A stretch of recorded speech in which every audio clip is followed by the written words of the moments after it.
think there's something like 2 ways of putting out content online. And of course, there are really more than 2, but this is just a rough and ready sort of expression of something I've been thinking about recently. One way is what I would call deliverables. And this is something I think any professional content creator online is putting out material. They're setting up a schedule for themselves, putting out a clearly defined set of materials with consistent topics, consistent graphics, etc., etc. You might call this like a pseudo-journalism or an independent journalism. What's going on with this kind of content is something that's somewhat obscure, because the ethos for the content really has to come from the producer themselves. A writer for the New York Times gets their ethos from the fact they're employed at the New York Times. You know, you don't get any ethos from producing consistent content online. You don't get any trustworthiness, that is, except in virtue of what you're reporting on, how many views you get, etc. And so in that way, everything's kind of really arbitrary. There is no real ethos except you're standing in the relevant communities, whether that's your own community that you've built or somebody else's community. Of course, this opens the doorway for people to criticize you and that sort of thing, but it's a different issue. This is one mode. The other way is what I think is something totally intimate and totally different from deliverable content. And I say it's totally different because it's not predicated on consistency. Rather, it's predicated on inconsistency, the inconsistency of the human person. What goes along with this is an attempt to achieve consistency, but the consistency is more subtle. So if you go on TikTok, or if you watch a vlogger, or you watch anybody who's trying to engage with you as a human being, well, they're not presenting any set of facts to you. They're just recording their life as they're experiencing it to you. On TikTok, consistency is going to come from using the fucking robot voice that you're always going to hear when the person doesn't want to talk. How do I tell my parents that I made more money than them? Everybody uses the same voice. I don't know why, because I've never posted on TikTok, so I don't know. Maybe there are other voices, maybe there aren't. Whatever the case, people are still using the same voice, and this generates sort of consistency, a participation in the community of what it is to be on that app.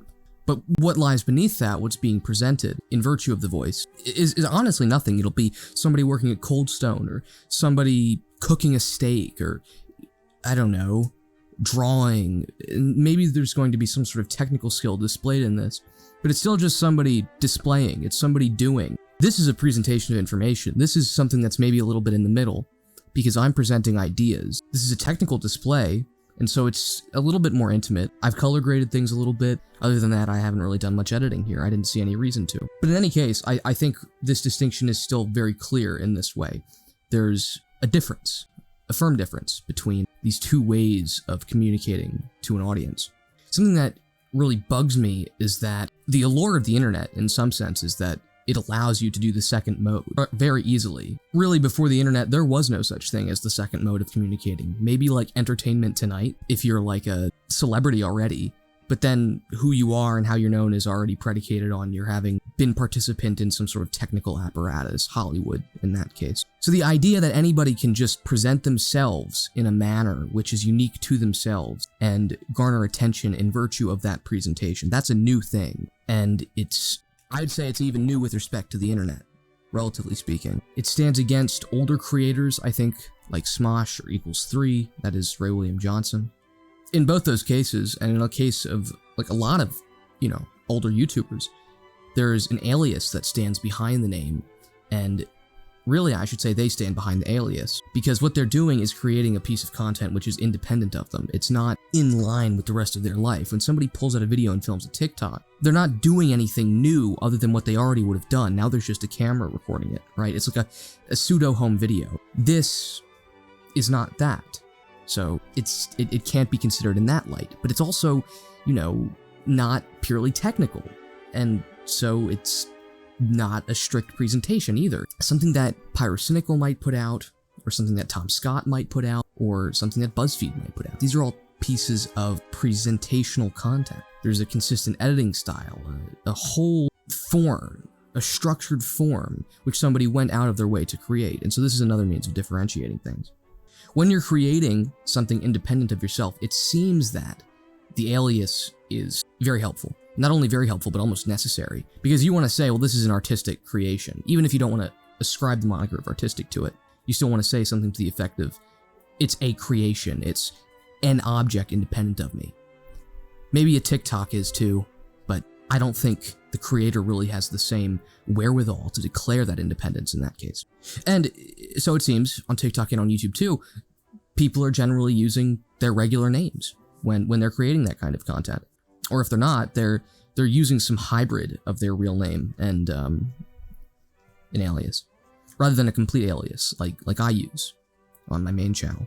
I thought about it for a while, and maybe it's only a symbolic thing, maybe it's only in my head, but I think if I want to make this second type of content, and I do, of course not in and of itself, I like presenting, I like communicating my ideas, I need to do something with the second channel beyond just uploading to it. I thought about renaming it, and I probably will. Maybe it'll be renamed by the time this is uploaded. I want a place where I can simply express in raw intimacy the thoughts that I have. It's such a difficult thing because it's not quite a vlog, it's not quite an essay, it's not quite anything really, it's just me talking. You might call it a mini lecture? I don't know. It's not a very popular thing either, but it is something I want to do. I think there's an importance in still maintaining a presentational presence, a pseudo-reporting sort of presence online, and that's what I still want to do on my main channel. But here, I don't want to do that. I don't want to edit too much, and I don't want to script anything. This is totally extemporaneous, save for a few thoughts I've had beforehand.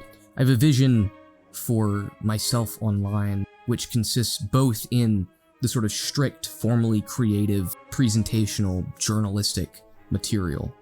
You know, I want that to be the meat and potatoes of what I do. But I do think it would be a loss if I didn't do something like this. It would be a lost opportunity and lost time. This doesn't take much time. If I didn't put this here, it'd go on my blog where almost nobody would read it. I'd rather have a couple hundred people hear my thoughts than have almost nobody read them.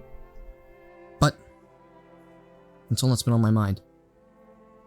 If you have anything you'd like me to share, any thoughts that are on your mind, I'd be more than happy to. This is Mr. Amazing. Well, this is Shae. Let's say that.